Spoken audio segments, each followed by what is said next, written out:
दोस्तों सबसे पहले देख लेते हैं 22 अप्रैल को हुए आतंकी हमले को।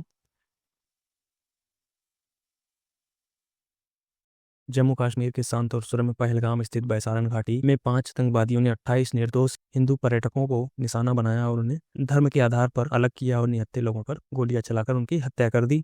इस जघन्य कृत्य की जिम्मेदारी सबसे पहले पाकिस्तान समर्थित आतंकी संगठन लश्कर ए तैयबा से जुड़े group TRF the resistant front ने ली, लेकिन बाद में इसने पल्ला झाड़ लिया। यह हमला जो है 2008 में हुए मुंबई आतंकी हमले के बाद सबसे बड़ा सिविलियन अटैक माना जा रहा है। दोस्तों इस नृशंस हमले के बाद भारत और पाकिस्तान के बीच तनाव अपने चरम पर पहुंच गया है। भारत ने पाकिस्तान पर आतंकियों को शरण देने और समर्थन देने का गंभीर आरोप लगाया है। इसके जवाब में भारत सरकार ने कई सख्त कदम उठाए हैं। सिंधु जल संधि को तत्काल प्रभाव से निलंबित कर दिया गया है, पाकिस्तानी राजनयिकों को निष्कासित कर दिया गया और पाकिस्तान के विमानों के लिए भारतीय हवाई क्षेत्र को बंद कर दिया गया है। जवाबी प्रतिक्रिया में पाकिस्तान ने भी बड़ा कदम उठाते हुए ऐतिहासिक शिमला समझौते को रद्द कर दिया है और भारत के सभी राजनयिक संपर्क समाप्त करने की घोषणा कर दी है। दोस्तों यह याद रखना जरूरी है कि सिंधु जल संधि 1960 में भारत और पाकिस्तान के बीच वर्ल्ड बैंक की मध्यस्थता में कराची में संपन्न हुआ। सिंधु जल संधि जो है 1960 में वर्ल्ड बैंक की मध्यस्थता में कराची में संपन्न हुआ था। भारत के तत्कालीन प्रधानमंत्री पंडित नेहरू और पाकिस्तान के तत्कालीन राष्ट्रपति अयूब खान ने इस समझौते पर हस्ताक्षर किया था। इस संधि के तहत भारत को पूर्वी नदियां ब्यास, सतलज और रावी का जो नियंत्रण मिला वो जो है इंडिया को मिला और पश्चिमी नदियां सिंधु, झेलम और चेनाब इसका नियंत्रण जो है पाकिस्तान को मिला। इससे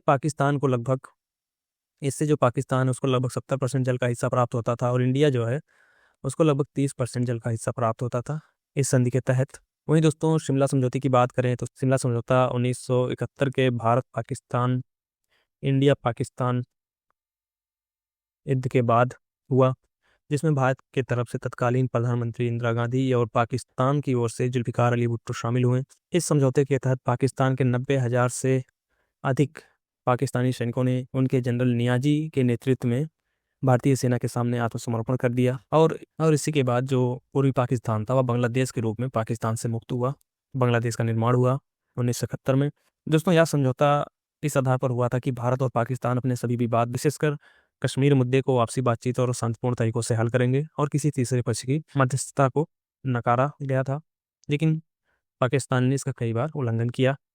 उसने बार बार जो है इस मुद्दे को, कश्मीर मुद्दे को अंतर्राष्ट्रीय मंचों पर उठाया है और इस समझौते का उल्लंघन किया है, जिससे कारगिल जैसे युद्ध हो चुके हैं इंडिया और पाकिस्तान के बीच। दोस्तों अगला स्लाइड देखते हैं। अभी हाल ही में शिमलीपाल जो है उड़ीसा का दूसरा नेशनल पार्क घोषित किया गया है भितरकनिका नेशनल पार्क के बाद। दोस्तों शिमलीपाल जो है भारत का 107वां राष्ट्रीय उद्यान यानी कि नेशनल पार्क बन गया है। यह जो है मयूरभंज जिला उड़ीसा में स्थित है। इसको जो है यूनेस्को ने बायोस्फीयर रिजर्व घोषित किया था 2009 में शिमलीपाल को। दोस्तों यह प्रस्ताव जो है, प्रपोजल जो है 45 वर्षों से पेंडिंग था। शिमलीपाल में समृद्ध जैव विविधता है, जैसे बाघ, हाथी, हिरण, गौर और दुर्लभ प्रजातियां पंछियों की पाई जाती हैं यहाँ पर। यह क्षेत्र शाल के घने वृक्ष, जलप्रपातों और आदिवासी संस्कृति के लिए भी प्रसिद्ध है। दोस्तों बात करें हम नेशनल पार्क की, राष्ट्रीय उद्यान की, नेशनल पार्क, टाइगर रिजर्व और बायोस्फीयर रिजर्व की।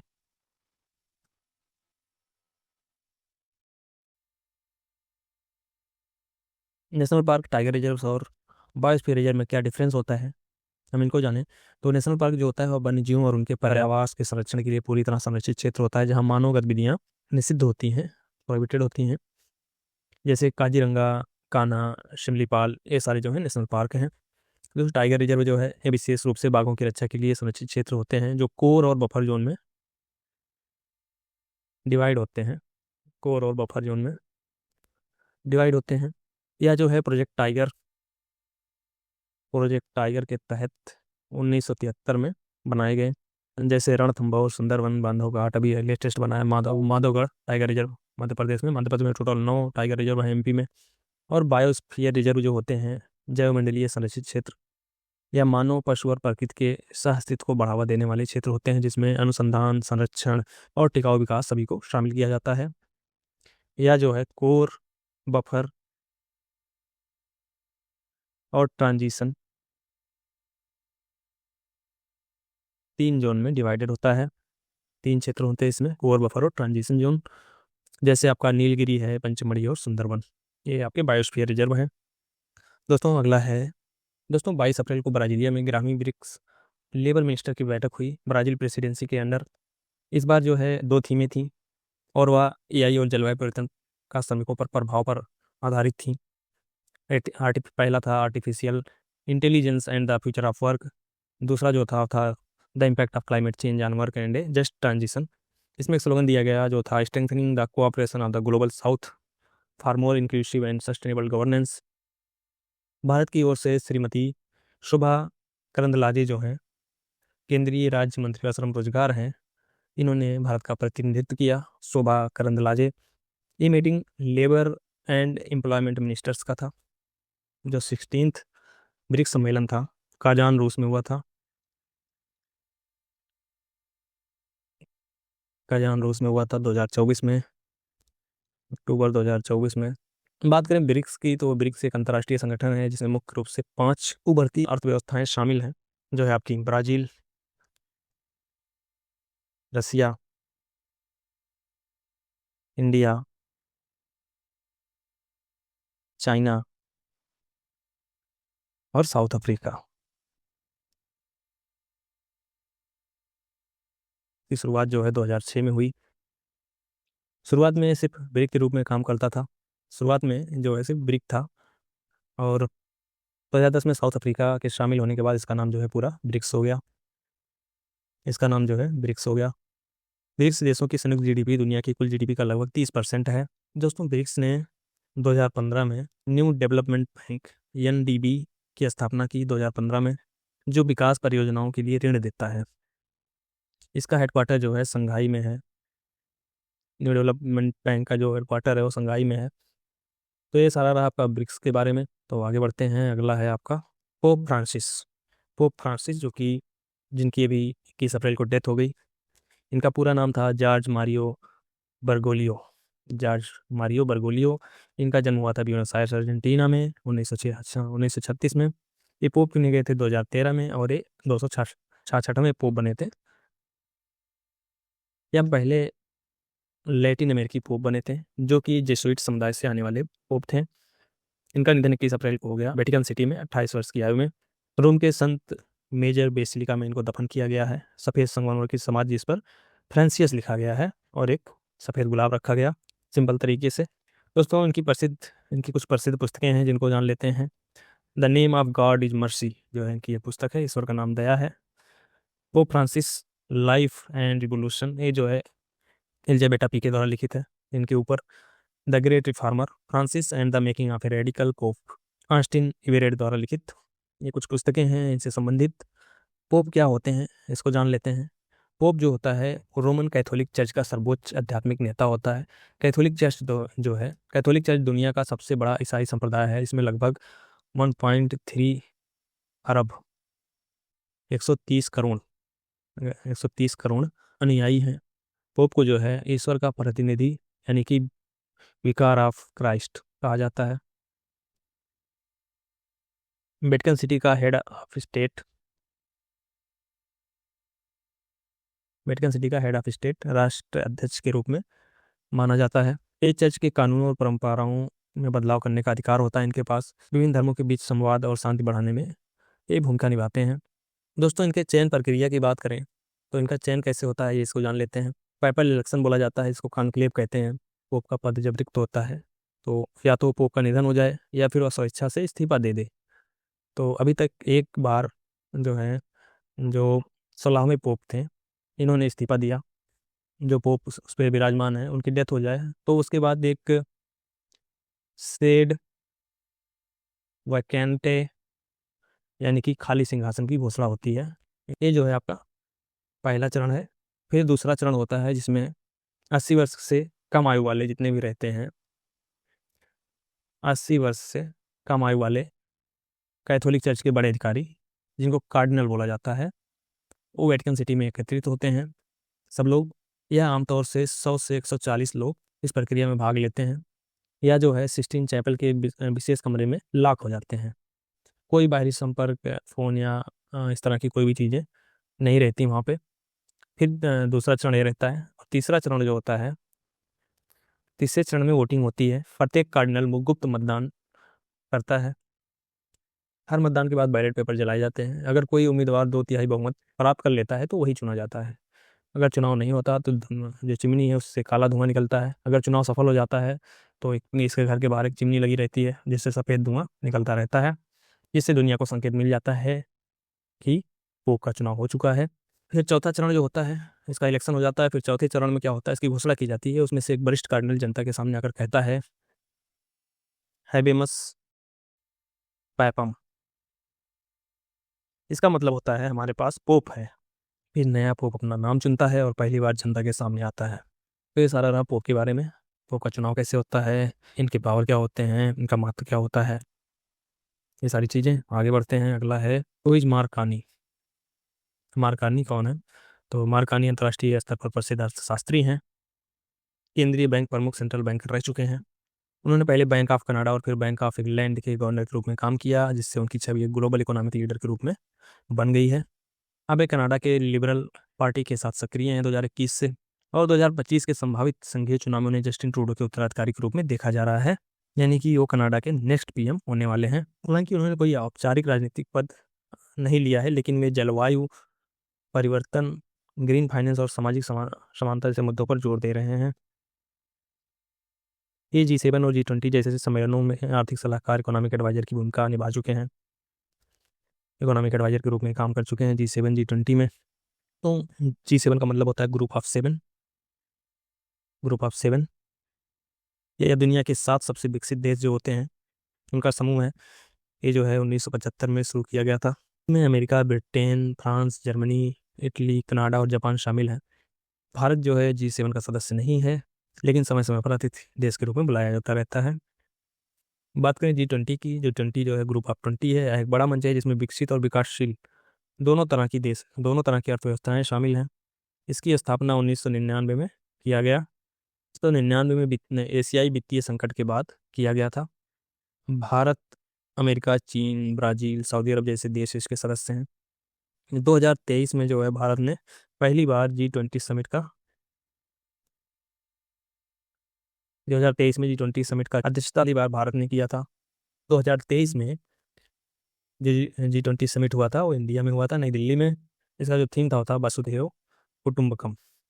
दोस्तों नेक्स्ट है आपका, एक बुक लॉन्च हुआ है, Ramanujan journey of a great mathematicians के नाम से।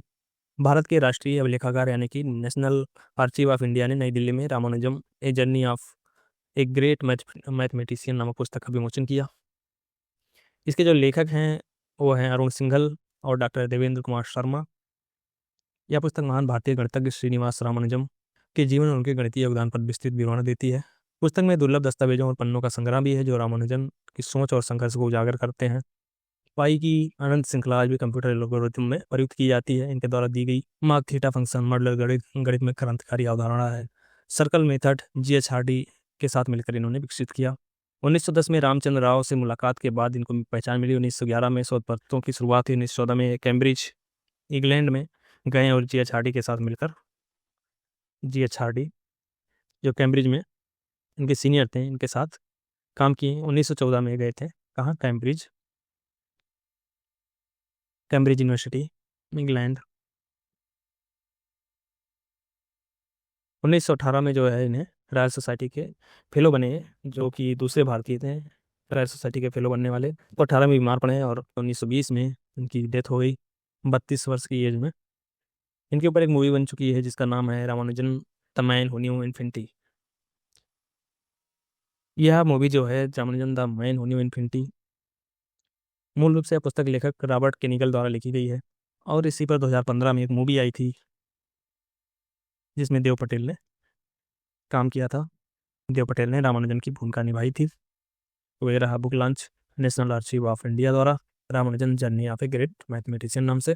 दोस्तों अगला है राजा रवि वर्मा। सभी जानते होंगे, एक प्रसिद्ध चित्रकार। राजा रवि वर्मा की 177वीं जयंती पर किलीमंजारो पैलेस ट्रस्ट द्वारा एक संगीतमय एल्बम परिणामम लॉन्च किया गया है। यह एल्बम उनके परिवार द्वारा दी गई पहली आधिकारिक संगीतमय श्रद्धांजलि है, जिनमें उनके जीवन की सुंदर और भावनात्मक घटनाओं को संगीत और अभिनय के माध्यम से दिखाया गया है। इसे जो है उनके परिवार के सदस्यों द्वारा, जो मयंक के वर्मा है उनके द्वारा लिखा गया है। किलीमनूर पैलेस ट्रस्ट द्वारा इसे लॉन्च किया गया है। इसे रमा वर्मा थम्पूरन द्वारा कंपोज किया गया है, संगीत दिया गया है। यह एल्बम जो है उनके चाइल्डहुड से आखिरी दिनों तक के सारे मोमेंट को कवर करता है। दोस्तों, इस एल्बम का आखिरी दृश्य बेहद मार्मिक है, जहां राजा रवि वर्मा साला स्टूडियो में अपनी अंतिम पेंटिंग द पारसी लेडी पर काम करते हुए अचानक गिर जाते हैं और उनके हाथ से ब्रश गिर जाता है। यही उनके जीवन का आखिरी क्षण था। तो दोस्तों, राजा रवि वर्मा जी की बात करें तो इनका जन्म जो हुआ था वो 1848 में हुआ था और 2 अक्टूबर 1906 में इनकी मृत्यु हो जाती है किलीमानूर पैलेस में। यह भारत के सबसे प्रसिद्ध चित्रकारों में से एक थे।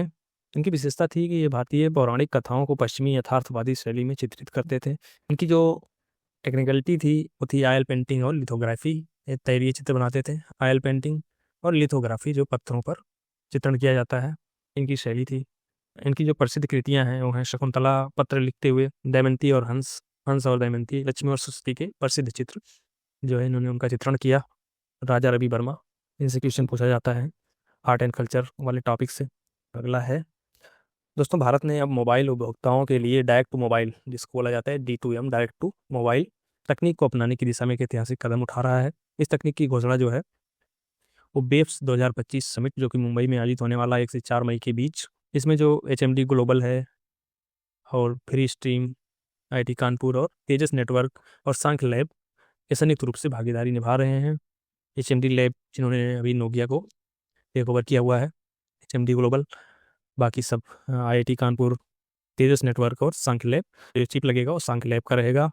ये सेल 3000 चिपसेट। दोस्तों, D2M टेक्नोलॉजी का उद्देश्य है कि यूजर्स को बिना वाईफाई या इंटरनेट के सीधे मोबाइल पर OTT, live TV, audio video और टेक्स्ट कंटेंट मिल सके। और ये जो चिप है SL 3000, या जो D2M टेक्नोलॉजी है, इसका बेस है, इसका आधार है। इसे सांख्य लैब ने विकसित किया है। प्रसार भारती और IIT कानपुर ने इस तकनीक का सफल परीक्षण भी किया है। दोस्तों, D2M और OTT में क्या डिफरेंस है उसको अगर देखा जाए तो D2M जो है वो बिना इंटरनेट के काम करेगा, सीधा प्रसारण ब्रॉडकास्टिंग हो जाएगी आपके फ़ोन पे। और OTT में आप सभी को पता है हमको एक स्टेबल इंटरनेट की रिक्वायरमेंट पड़ती है। या जो है मल्टीकास्ट टू ऑल होगा। इसमें क्या है, 1 to 1 स्ट्रीम होता है OTT में। इसका कास्ट जो है वो लो रहेगा, इसमें डेटा यूजेज नहीं रहेंगे। OTT पे आप सभी को पता है ये मोबाइल इंटरनेट डेटा को कंज्यूम करता है बहुत ही ज़्यादा मात्रा में। इसका इंफ्रास्ट्रक्चर जो रहेगा वो TV टावर्स की तरह रहेगा ब्रॉडकास्टिंग करने के लिए।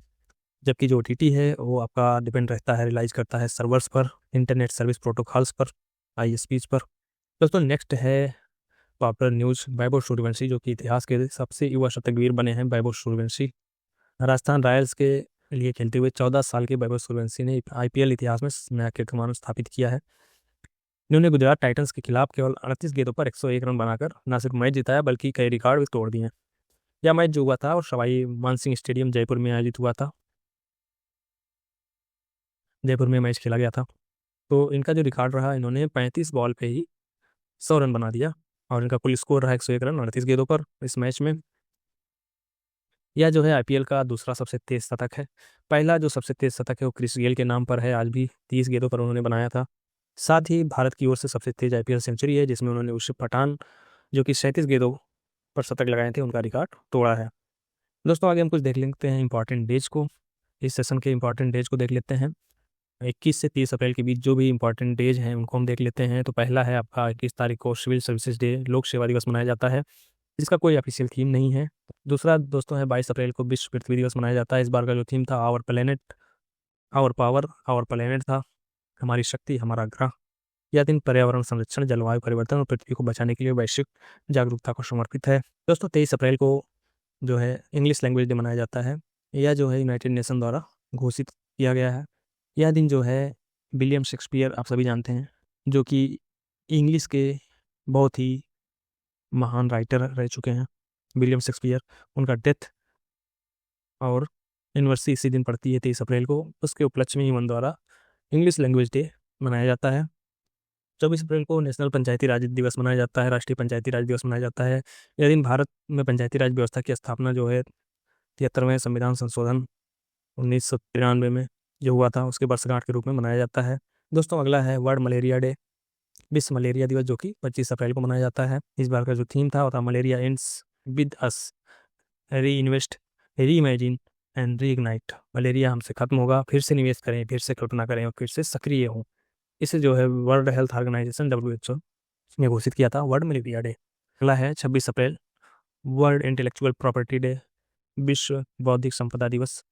यह दिन नवाचार, पेटेंट, कॉपीराइट जैसे बौद्धिक संपदा अधिकारों की अहमियत को दर्शाता है। इसका जो थीम रहा इस बार 2025 का वो है IP and music, feel the beat of IP, intellectual property and music. बौद्धिक संपदा और संगीत, IP की धुन को महसूस करें, जो है इस बार का थीम रहा 2025 का। दोस्तों अगला है 29 अप्रैल अंतर्राष्ट्रीय डांस डे, अंतर्राष्ट्रीय नृत्य दिवस जो है 29 अप्रैल को मनाया जाता है। इसका जो थीम है 2025 का डांस यूनाइट्स द वर्ल्ड, नृत्य दुनिया को एक करता है। दोस्तों ये सारे रहे आपके इंपॉर्टेंट डेज इस सेशन के। कुछ और दिवस है, जैसे 30 अप्रैल को आपको आयुष्मान भारत दिवस मनाया जाता है। 28 अप्रैल को आपको मनाया गया था world day for safety and health at work, या येलो द्वारा मनाया गया था। 23 अप्रैल को एक दिवस और मनाया जाता है, वो है आपका world book and copyright day and copyright day. दोस्तों इस सेशन के मल्टीपल चॉइस क्वेश्चंस को देख लेते हैं, जिसमें पहला क्वेश्चन है which country is hosting the multinational air combat exercise desert flag 10। कौन सा देश बहुराष्ट्रीय वायु युद्ध अभ्यास डेजर्ट फ्लैग 10 की मेजबानी कर रहा है? ऑप्शंस हैं आपके संयुक्त राज्य अमेरिका, बी है आपका जापान, सी है भारत, डी है यूनाइटेड अरब एमिरेट्स, संयुक्त अरब अमीरात के अल धाफरा बेस पर 21 अप्रैल से 8 मई तक आयोजित किया जा रहा है। इस अभ्यास में अमेरिका, ब्रिटेन, फ्रांस, UAE, सऊदी अरब, भारत सहित 10 से अधिक देशों की वायु सेनाएं भाग ले रही हैं। तो आपका सही ऑप्शन है ऑप्शन डी, संयुक्त अरब अमीरात। अगला क्वेश्चन है दोस्तों which organisation was established to construct and operate India's first prototype fast breeder reactor. Bharat के पहले प्रोटोटाइप फास्ट ब्रीडर रिएक्टर के निर्माण और संचालन के लिए किस संगठन की स्थापना की गई थी? ऑप्शन है आपके बार्क, NPCIL, भाभिनी और NTPC। तो भारतीय नाभिकीय विद्युत निगम लिमिटेड यानी कि भाभिनी की स्थापना 2003 में भारत सरकार के परमाणु ऊर्जा विभाग के अधीन एक सार्वजनिक क्षेत्र उपक्रम के रूप में किया गया था। इसका मुख्य उद्देश्य भारत के पहले प्रोटोटाइप फास्ट ब्रीडर रिएक्टर का निर्माण, चालूकरण और संचालन किया जाना था। तो ऑप्शन सी सही होगा आपका भाभिनी। दोस्तों PFBR जो होते हैं वो आपके 500 मेगावाट क्षमता वाला सोडियम कूल्ड रिएक्टर है, जो भारत के 3 चरणीय परमाणु कार्यक्रम का दूसरा चरण है। यह पारंपरिक रिएक्टरों से अलग है क्योंकि यह जितना ईंधन उपयोग करता है उससे अधिक उत्पन्न करता है, इसलिए इसे ब्रीडर रिएक्टर कहा जाता है। दोस्तों अगला क्वेश्चन देखते हैं। अगला क्वेश्चन है आपका what is observed globally on April 22 every year. हर साल 22 अप्रैल को विश्व स्तर पर क्या मनाया जाता है? ऑप्शन हैं आपके world health day, earth day, world environment day, international biodiversity day. तो दोस्तों हर साल जो है 22 अप्रैल को अर्थ डे मनाया जाता है, जिसको हम लोग डिस्कस कर चुके हैं। अगला क्वेश्चन देखते हैं NISAR is a joint earth observation satellite mission developed by which two space organisation. तो निसार एक संयुक्त पृथ्वी अवलोकन उपग्रह मिशन है जिससे किन 2 अंतरिक्ष एजेंसियों द्वारा विकसित किया गया है? ऑप्शन हैं आपके नासा और इसरो, ESA और जाक्सा, इसरो और CNSA। तो दोस्तों निसार का पूरा नाम है NASA ISRO synthetic aperture radar. इसका मतलब होता है निसार, जो भारत की इसरो और अमेरिका की नासा के बीच एक संयुक्त पृथ्वी अवलोकन मिशन है। यह उपग्रह जून 2025 में जून 2025 में श्रीहरिकोटा से प्रक्षेपित किया जाएगा। तो ऑप्शन ए सही है आपका, नासा और इसरो, निसार। दोस्तों निसार दुनिया का पहला ऐसा रडार इमेजिंग सैटेलाइट होगा जो दोहरी फ्रीक्वेंसी एल बैंड और एस बैंड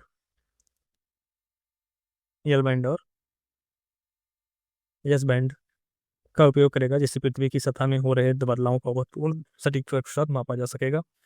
यह उपग्रह पृथ्वी पर भूकंप, भूस्खलन, हिमनदों की गति, वन्यजय द्रव्य, कृषि पैटर्न, समुद्र स्तर में वृद्धि, शहरीकरण और जलवायु परिवर्तन के संकेत, इन सभी चीज़ों को सटीकता से मापेगा।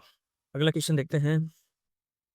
नेक्स्ट है आपका which Indian city set to host the Miss World 2025 pageant? कौन सा भारतीय शहर मिस वर्ल्ड 2025 प्रतियोगिता की मेजबानी करेगा? ऑप्शन है आपकी मुंबई, नई दिल्ली, हैदराबाद और बेंगलुरु। दोस्तों हैदराबाद जो है इस बार, हाँ, 31 मई, 31 मई को मिस वर्ल्ड 2025 प्रतियोगिता की मेजबानी करेगा। यह आयोजन भारत के लिए अंतर्राष्ट्रीय स्तर पर पहचान दिलाने वाला अवसर है। अगला क्वेश्चन देखते हैं इसी के साथ। What is observe in India on April 21 every year? 20 अप्रैल को क्या मनाया जाता है? National civil services day. हम सभी अभी इस सेशन में डिस्कस कर चुके हैं। तो जो है 21 अप्रैल जो है भारतीय सिविल सेवा दिवस के रूप में मनाया जाता है। ऑप्शन ही सही होगा आपका। यह दिन जो है सरदार वल्लभ भाई पटेल के 1947 में दिए गए भाषण की याद में मनाया जाता है, जो उन्होंने पहले बैच के सिविल सेवकों को संबोधित करते हुए दिया था। सरदार पटेल ने सिविल सेवाओं को भारत की स्टील फ्रेम बताया। नेक्स्ट क्वेश्चन है आपका। 21 April the Indian government declared a 3-day state mourning over the death of which global religious leader? 21 April 2025 को भारत सरकार ने किस वैश्विक धार्मिक नेता के निधन पर 3 दिवसीय राजकीय शोक की घोषणा की? ऑप्शंस हैं आपके Dalai Lama, Pope Francis, archbishop Canterbury के और आयतुल्ला अली खामेनेई। तो पोप फ्रांसिस, इंडियन गवर्नमेंट ने 3 दिन का किस राजकीय शोक की घोषणा की थी इस वैश्विक धार्मिक नेता के निधन पर? तो वो थे आपके पोप फ्रांसिस। ऑप्शन बी सही है आपका। अगला क्वेश्चन है which Indian state launch the pink e rickshaw scheme in April 2025 to empower women? तो किस भारतीय राज्य ने अप्रैल 2025 में महिलाओं को सशक्त बनाने के लिए पिंक ई रिक्शा योजना शुरू की? ऑप्शन है आपके महाराष्ट्र, गुजरात, झारखंड और राजस्थान। तो दोस्तों महाराष्ट्र सरकार ने महिलाओं के लिए पिंक ई रिक्शा योजना की शुरुआत की। इस योजना का उद्देश्य महिलाओं को आर्थिक रूप से आत्मनिर्भर बनाना है, इकोनॉमिकली इम्पावर्ड बनाना है। महिलाओं को इलेक्ट्रिक रिक्शा प्रदान की जाएगी ताकि रोजगार के नए अवसर प्राप्त कर सकें। यह पहल सुरक्षित सार्वजनिक परिवहन, सेफ ट्रांसपोर्टेशन को भी बढ़ावा देती है, खासकर महिलाओं के लिए। तो ऑप्शन ए सही होगा आपका महाराष्ट्र। अगला क्वेश्चन देखते हैं। What is celebrated globally on April 23 each year? हर साल 23 अप्रैल को विश्व स्तर पर क्या मनाया जाता है? तो ऑप्शन हैं आपके world environment day, world book and copyright day, international literacy day and world heritage day. तो दोस्तों 23 अप्रैल को दुनिया में विश्व पुस्तक और कॉपीराइट दिवस मनाया जाता है। इस दिन का उद्देश्य पढ़ने की आदत को बढ़ावा देना, प्रकाशन उद्योगों को प्रोत्साहित करना और कॉपीराइट के माध्यम से बौद्धिक संपदा की सुरक्षा करना सुनिश्चित करता है। यह दिवस जो है यूनेस्को द्वारा घोषित किया गया था और इसकी शुरुआत 1995 में हुई थी। और इसी दिन जो है आपका इंग्लिश डे भी मनाया जाता है, वर्ल्ड इंग्लिश डे, जिसको हम पीछे डिस्कस कर चुके हैं 23 अप्रैल, क्योंकि इसी दिन जो है शेक्सपियर का जन्म भी हुआ था, इसी दिन उनकी डेथ भी हुई थी, इसलिए 23 अप्रैल को इंग्लिश डे के रूप में मनाया जाता है। अगला क्वेश्चन है which country introduced the world first gold ATM in April? April में किस देश ने दुनिया का पहला सोने का एटीएम पेश किया? तो दोस्तों चीन ने अप्रैल 2025 में अपनी वित्तीय और तकनीक क्षमताओं का प्रदर्शन करते हुए शंघाई शहर में देश का पहला गोल्ड एटीएम लॉन्च किया है। यह मशीन उपयोगकर्ताओं को अपने स्वर्ण आभूषण या अन्य गोल्ड आइटम्स को त्वरित रूप से कैश में बदलने की सुविधा देता है। तो ये ऑप्शन सी सही है, चाइना। तो इसमें आप जो है अपने आपके जो सोने के आभूषण है या सोने की जो भी चीज़ें हैं उनको आप त्वरित नकदी के रूप में बदल सकते हैं इस एटीएम मशीन की सहायता से। अगला क्वेश्चन है आपका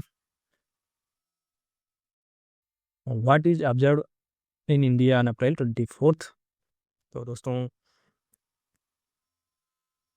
भारत में 24 अप्रैल को हर वर्ष पंचायती राज दिवस मनाया जाता है।